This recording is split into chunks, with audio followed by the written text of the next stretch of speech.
may bago na namang mainit na usapan dito po sa mundo ng cryptocurrency. Ngayon pong July 2025, isang kilalang crypto analyst ang naglabas ng matapang na pahayag. Ayon sa kanya, XRP season has officially started. At hindi lang basta-basta ang kanyang sinabi.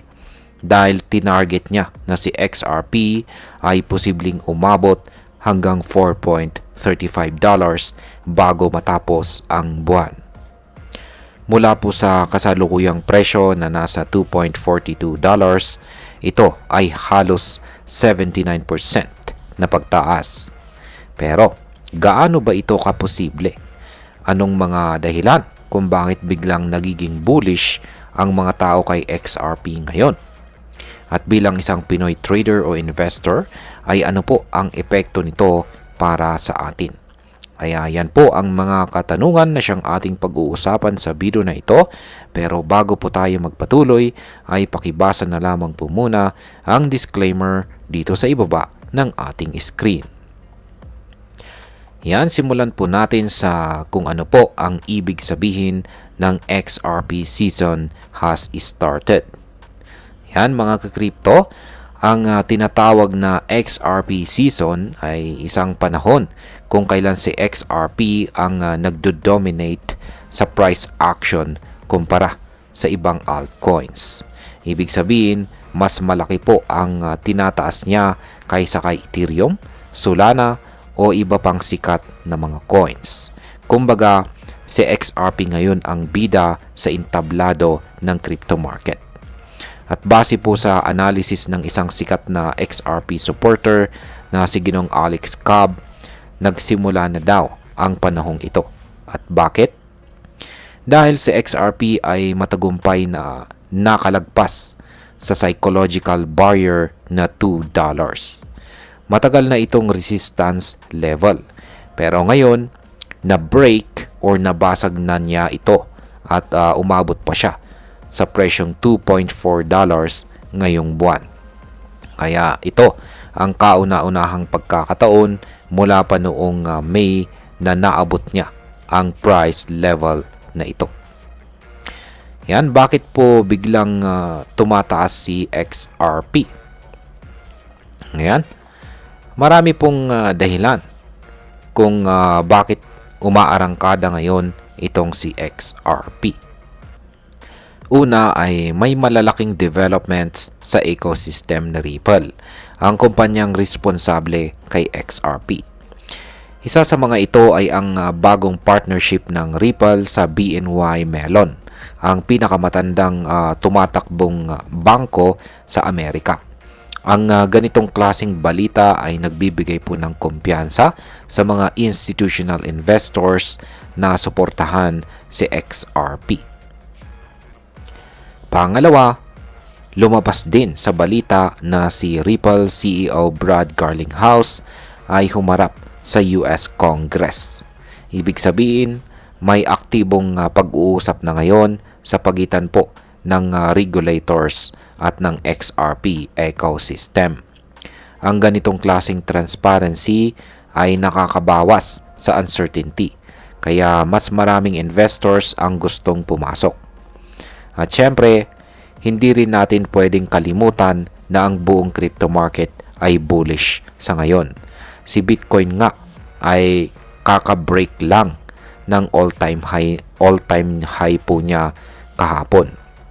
At gaya po ng sabi ni Ginong Cobb, kapag si Bitcoin ay sumabog, susunod din itong si XRP. Ano naman po ang price prediction para kay XRP ngayong July? Yan po, July 2025.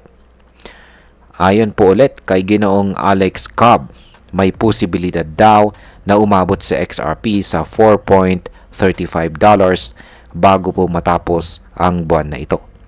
Ito ang magiging bagong all-time high ni XRP kung sakaling mangyari nga ito.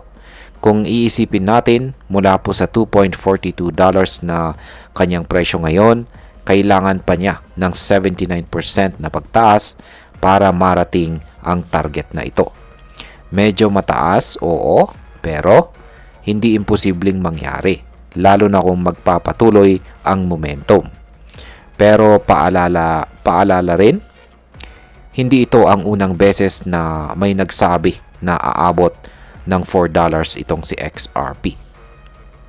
Nito pong January 2025, sinabi rin ni analyst Vilo Maxi na babalik si XRP sa presyong $3 at magagamit niya itong support level para umakyat hanggang $4.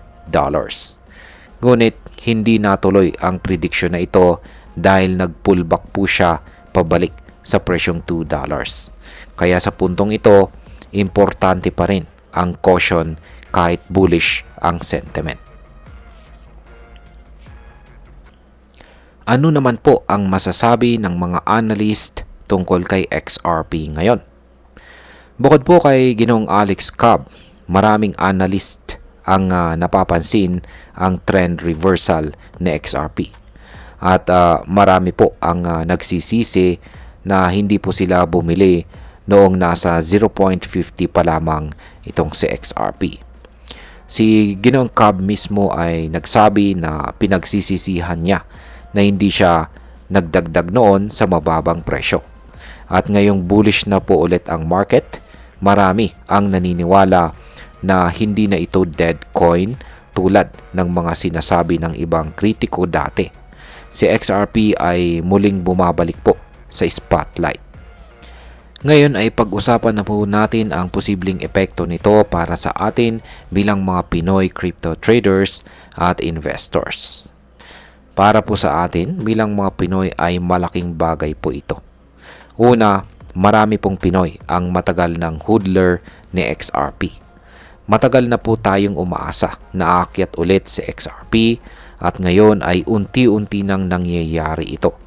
Kung hawak mo si XRP mula pa noon, may tsansa na ngayon ka. May tsansa po na ngayon ka na makapag-take profit o kaya naman ay magdagdag pa bago umakyat lalo. Pangalawa, nagbibigay po ito ng panibagong oportunidad para sa mga naghahanap ng magandang altcoin na pwedeng pasukin. Hindi mo kailangan ng malaking kapital para makabili ng XRP. Kaya bagay po ito sa mga small-time investors. At pangatlo, dahil may partnership na si Ripple sa mga institutions tulad po ng BNY Mellon, mas lumalakas po ang loob ng mga bangko at financial institutions na suportahan ang crypto. Ibig pong sabihin ay mas lalawak pa ang adoption na makikinabang tayo bilang early adopters. At bilang panghuli, ang masasabi ko naman po tungkol dito ay sa tingin ko ang sinasabing XRP season ay hindi basta hype lamang. May malinaw po na batayan kung saan ay ang price action, fundamental news, partnership at saka sentiment ng market. Pero syempre, dapat pa rin po tayong maging maingat at responsable sa ating investment. Kahit bullish po ang market, dapat po nating alalahanin na volatile pa rin ang crypto. Ang presyong $4.35 ay maaring maabot pero posible rin itong hindi matuloy kung may bigla ang pagbabago sa market o sa regulation.